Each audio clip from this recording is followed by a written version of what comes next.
au départ, lorsqu'on a fait, c'était une petite description, tu parlais de travail alimentaire. J'ai un travail alimentaire puisque je suis intervenant régulièrement autour de l'écriture et je vais aller en détention, je vais aller à la fac, je vais aller en entreprise où je vais parler d'écriture.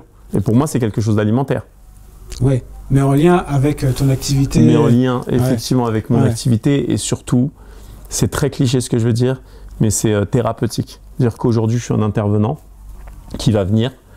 Tu as une problématique. Alors, qui dit problématique, tu sais, c'est comme quand tu passes une thèse. Hein. Tu vas aborder un sujet et ce sujet, en fait, l'écriture doit être un levier pour avoir des éléments de réponse. Exactement, pour en tout cas connecter les gens entre eux. Donc dans différents environnements, connecter à eux-mêmes ou connecter en groupe. Donc c'est mon travail alimentaire et j'ai pas mal de demandes par rapport à ça. Donc c'est aussi un élément dont je t'ai pas parlé tout à l'heure dans les projets. Et c'est à la fois le moyen qui me permet d'être connecté, d'être dans la vie de tous les jours. Et d'être sur le terrain. Voilà, d'être sur le terrain et de pas être déconnecté. Parce que la problématique quand tu écris, c'est que tu es dans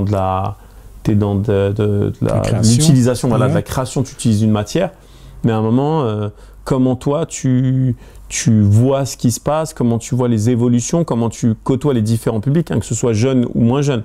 Donc voilà, et ça, c'est ce travail alimentaire, il me permet ça. Et en même temps, c'est un apport. C'est-à-dire que de partager ce que je fais sans être perché, sans être en mode... sans sacraliser en fait l'écriture, mais en la vulgarisant et en faisant un outil au service de public, je gagne ma vie avec ça. Et là, on n'est pas sur le côté créatif ou création. C'est alimentaire, mais c'est un plaisir aussi. T'as des gens qui t'inspirent? Oui. Bah, je vais te dire en premier lieu toi. Là, je te prends un peu, t'es à proximité.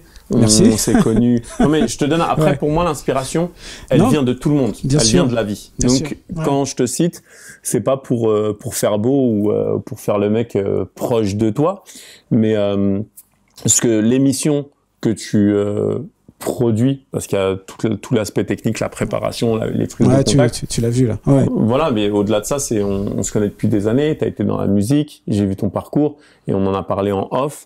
C'est la rigueur, c'est un moment, c'est aussi un marqueur pour nous deux, pour tous les deux, on se retrouve, on échange, on se suit, voilà, donc ouais, ça m'inspire. Je vois, ok, bah la rigueur.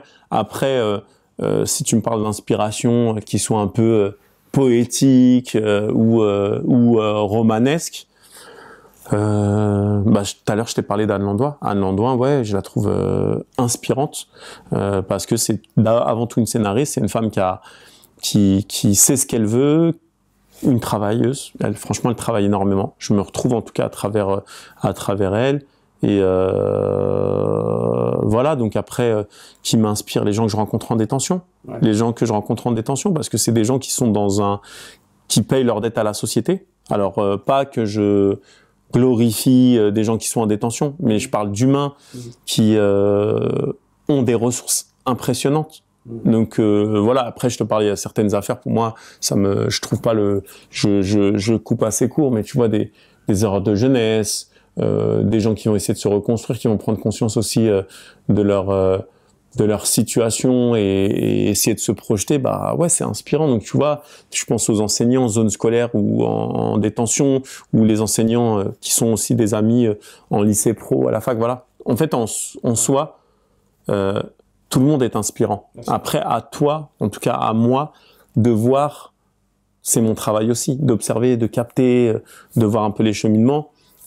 Tu te nourris de tout. Et ça fait partie de la curiosité. C'est un peu ce que je prône aussi quand je vais partager. Donc voilà. Après, dans les personnalités qui m'inspirent, quand je te disais le côté romanesque,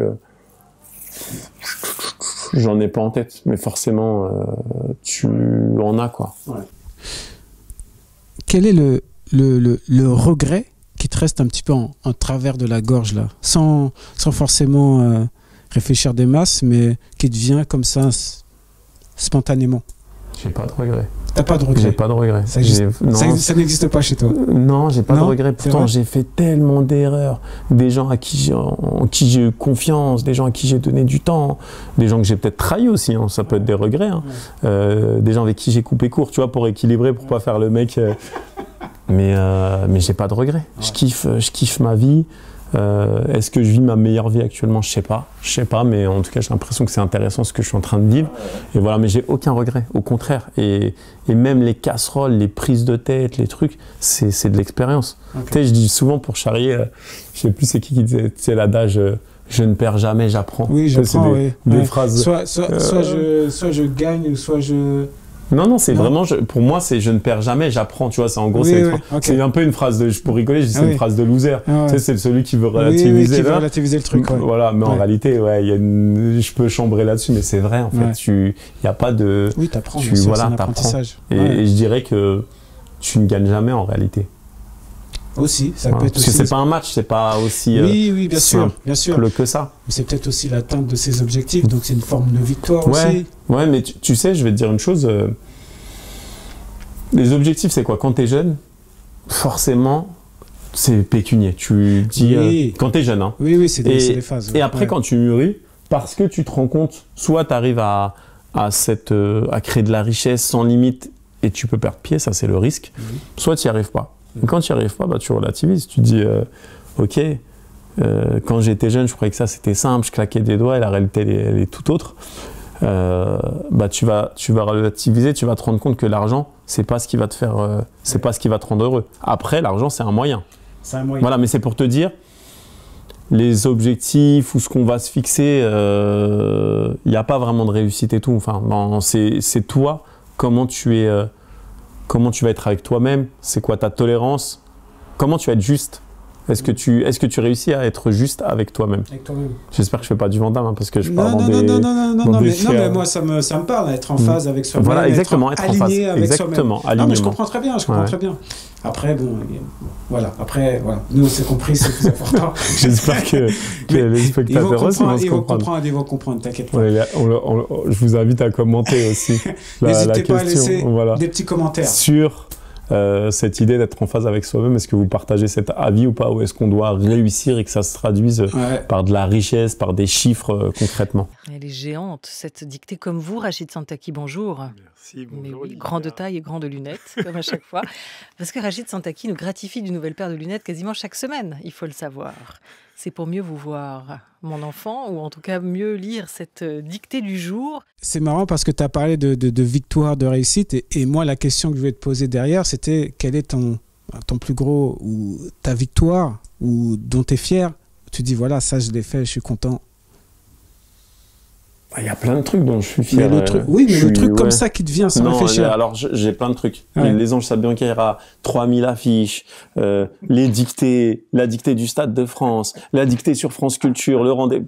J'en ai plein, tu vois. Tu veux que je continue? Laisse pas traîner ton fils. Ah, là, n'ouvre pas le robinet. Non, mais je pensais que t'allais me dire un truc particulier, mais là, tu m'as sorti tout le truc, quoi. Non, je vais dire un truc. Il y a quand même quelque chose qui a peut-être une petite Ma famille. Ma famille, tu vois, c'est ma famille, je kiffe de ouf, voilà. Et on est loin de tous les projets, pourtant, mais ma famille, je les aime, je kiffe, c'est beau, c'est riche, voilà. C'est ton socle, quoi.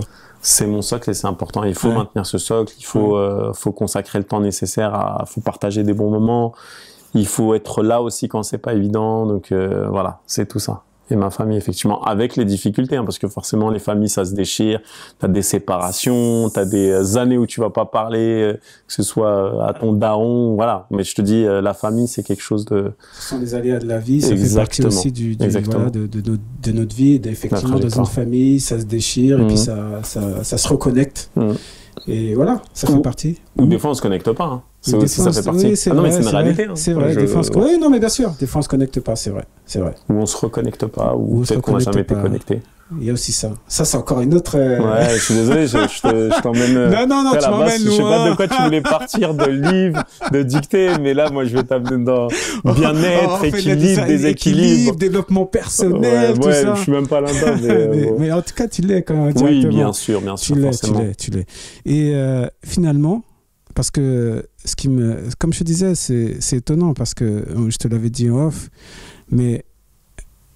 J'avais je regardais un petit peu ce que tu faisais au loin comme ça, parce que j'aime bien regarder, je m'informe, je suis observateur, et je regarde, je me dis mais putain, depuis le départ, donc je vois ton évolution et je me dis mais ce gars-là, il a quelque chose. J'ai l'impression qu'il sent les opportunités. Et je me dis, mais c'est dingue. Tu dis que je suis opportuniste, fais attention. Hein. Non, je rigole, c'est pas péjoratif d'être opportuniste. Non, c'est pas ça, parce que je trouve que ce mot-là, opportuniste, il est mal utilisé. Oui, mais c'est positif, bien sûr. Mais non, mais bien sûr, saisir les opportunités. Opportuniste. Non, mais c'est bien parce que ça fait une rectification. Il y en a qui pensent que opportuniste, c'est effectivement mettre des bâtons dans les roues et essayer de réussir à tout prix. Ouais, mais non, en fait, je suis opportuniste. Et opportuniste, c'est quoi? Saisir les opportunités, c'est sentir les choses, c'est se positionner. Tu vois, ça n'a rien de négatif. Maintenant, pardon, c'était pour te dire. Non, bien sûr. On réduit ce mot, et tu vois l'importance des mots.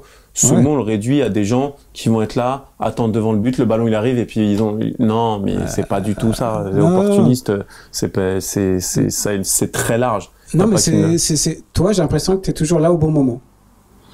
C'est pas que je suis là au bon moment. On s'en est parlé tout à l'heure. Ouais. C'est juste que tu sais, tout à l'heure, je t'ai parlé de projection. Ouais. C'est juste que je me projette. Et après, je tricote.